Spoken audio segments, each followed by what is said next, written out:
திண்டுக்கல் மாவட்டம் பழனி அருகே உள்ள தனியார் கல்லூரியில் நடைபெற்ற ஓணம் கொண்டாட்டத்தில் மகாபலி வேடமணிந்து செண்டை மேளம் முழங்க மாணவ மாணவியர் ஆடிப்பாடி மகிழ்ந்தனர். முன்னதாக கல்லூரி வளாகத்தில் வண்ண மலர்களை கொண்டு அத்தப்பூ கோலம் போட்டு மகாபலியை வரவேற்று சிறப்பு பூஜை செய்தனர். தொடர்ந்து கல்லூரி மாணவிகள் கேரள பாரம்பரிய உடை அணிந்து திருவாதிரை நடனம் ஆடியது அனைவரையும் வெகுவாக கவர்ந்தது.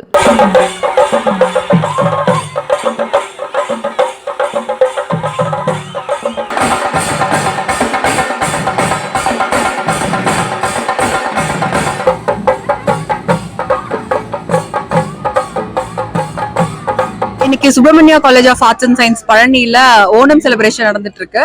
இது கண்டினியூஸா இது 5th இயர் நாங்க செலிப்ரேட் பண்ணிட்டு இருக்கோம். இன்னைக்கு ஓணம் இங்க நிறைய மலையாளி ஸ்டூடெண்ட்ஸும் ஸ்டாஃப்ஸும் இருக்கிறனால அவங்கள அரவணைக்கிற விதமா அவங்கள என்கரேஜ் பண்ற விதமா இன்னைக்கு ஓணம் செலிப்ரேஷன் நடந்துட்டு இருக்கு.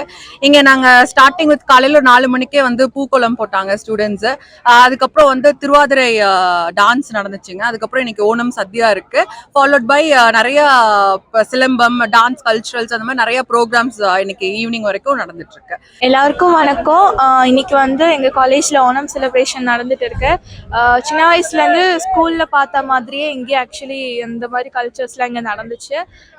காலையில பூக்கோலம் போட்டோம், மீன்ஸ் அத்தப்பூக்கள், அப்புறம் மாவேலி ராஜாவை வரவேற்றோம், அப்புறம் திருவாதிரை டான்ஸ் பண்ணோம்.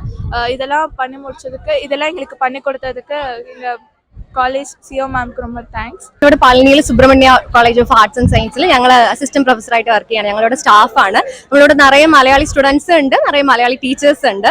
അതുകൊണ്ട് തന്നെ നമ്മൾ കേരളത്തിൽ എങ്ങനെയാണോ ചെയ്യണേ അതിലും അടിപൊളിയായിട്ട് നമ്മളിവിടെ ചെയ്യുന്നുണ്ട്. കഴിഞ്ഞ വർഷവും നമ്മൾ സൂപ്പറായിട്ട് ചെയ്ത്, ഈ വർഷം നമ്മൾ അതിലും അടിപൊളിയായിട്ട് ചെയ്യുന്നുണ്ട്. ഞങ്ങൾ ചെണ്ടമേള ഉണ്ടായിരുന്നു, നമ്മൾ വലിയൊരു അത്തപ്പൂക്കളം ഇട്ടിട്ടുണ്ട്, ഓണസദ്യ ഉണ്ട്, തിരുവാതിര ഉണ്ടായിരുന്നു, ഒരു മെഗാ തിരുവാതിര ഉണ്ടായിരുന്നു. രാവിലെ തന്നെ നമ്മൾ ഒരു 4 മണിക്ക് തന്നെ പൂക്കളൊക്കെ ഇടാൻ സ്റ്റാർട്ട് ചെയ്ത് ഞങ്ങൾ നാട്ടിൽ എങ്ങനെയാണോ ചെയ്യണേ അതുപോലെ തന്നെ അതിൽ സൂപ്പറായിട്ട് ചെയ്യാൻ ഞങ്ങളിവിടെ ഞങ്ങളുടെ മാനേജ്മെന്റ് ഹെൽപ്പ് ചെയ്യുന്നുണ്ട്. നല്ല അടിപൊളിയായിട്ട് ഞങ്ങൾ ചെയ്യുന്നുണ്ട്. നമുക്ക് ഇത്രയും നല്ല സൂപ്പറായിട്ട് ചെയ്യാൻ സഹായിച്ച മാനേജ്മെന്റിന് ഒരു താങ്ക് യു പറയണം.